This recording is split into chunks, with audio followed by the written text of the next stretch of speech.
Morning বন্ধুরা, মহাদেবনাথ চ্যানেলে তোমাদের জানাই অনেক অনেক স্বাগত। বন্ধুরা, আশা করি তোমরা সবাই অনেক ভালো আছো, আমিও খুব ভালো আছি।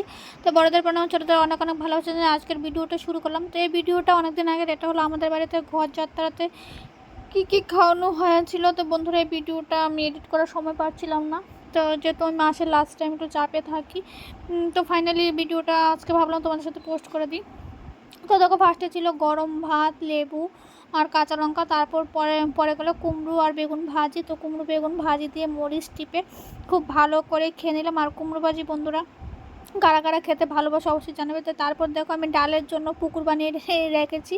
তো ডাল দেবে, পুকুর পুরো ভর্তি হবে। তো কারা কারা এরকম বলো অবশ্যই কিন্তু কমেন্ট করে জানাবে। তো আইটেমগুলি কি কি হয়েছিল তোমাদের দেখাচ্ছি। তো তারপর হয়েছিল ডালের বড়া দিয়ে, কাঁচা কলা দিয়ে। তো এটা আমার একটু ভালো লাগে না, আমি আমার ভাইকে বলেছিলাম যে শুধু আমাকে ডালের বড়াগুলি বেছে বেছে দেয়, আমি আর অন্যগুলি আর খাবো না। তো তারপর কারণ কাঁচা কলা আমার একটুও ভালো লাগে না।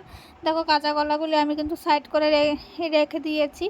তো কারা কারা বন্ধুরা কাঁচা কলার সবজি খেতে ভালোবাসে অবশ্যই জানাবে। তো তারপরে আমি এই ভাইকে আবার একটু তুলছিলাম, আর ওরা তো একদমই রাজি না যে ওদেরকে ক্যামেরার মধ্যে তুলি। তো তারপর পাতে পড়ে গেলো মটর দিয়ে, পটল দিয়ে আর পনির দিয়ে।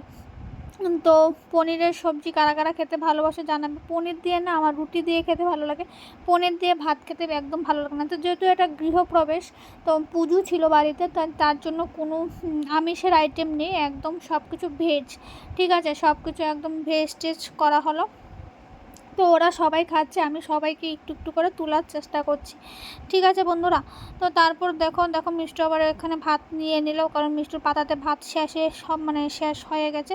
তো আমাকে তো একবার যেগুলি দিয়েছে আমি এগুলি খেয়ে শেষ করতে পারিনি, আর এগুলি কী করে শেষ করবো। তো সেকেন্ড পাতে পরে গেলো মাশরুম। আর এই মাশরুমগুলি আমি ফার্স্ট টাইম ট্রাই করেছি। এগুলি হলো ফ্রোজেন যে মাশরুমগুলি, ওই মাশরুমগুলি বাট খেতে ভালো লেগেছে, কিন্তু আমার কাছে ওই পাতা পাতা যে মাশরুমগুলি ওইগুলি বেশি ভালো। তারপর পাতে পরে গেলো চালতার চাটনি, যেটা আমি খেতে ভীষণই ভালোবাসি। আর চাটনি চালতার যে চাটনিটা না, এটা আমার ঠাকুমা না ভীষণই ভালো বানাতো।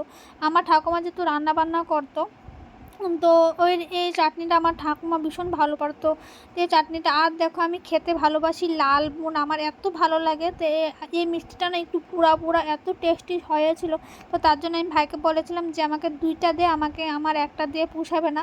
তো তার জন্য আমি লালমোহন আমি দুইটা নিয়েছিলাম, কারণ আমার লালমোহন আমার এত ভালো লাগে। আমার রসগোল্লা আমার এত ফেভারিট না, কিন্তু মিষ্টির মধ্যে আমার লালমোহনটা আমার ভীষণই ফেভারিট। তো কারা কারা বন্ধুরা লালমোহন খেতে ভালোবাসে, মানে কালারা না না সাদারা খেতে ভালোবাসে অবশ্যই কিন্তু কমেন্ট করে জানাইবা। আর এই দেখো আমার পাতার অবস্থা, মানে আমি সব কিছু পরিষ্কার করে খেতে পারি। তো চল ভিতরে এখানে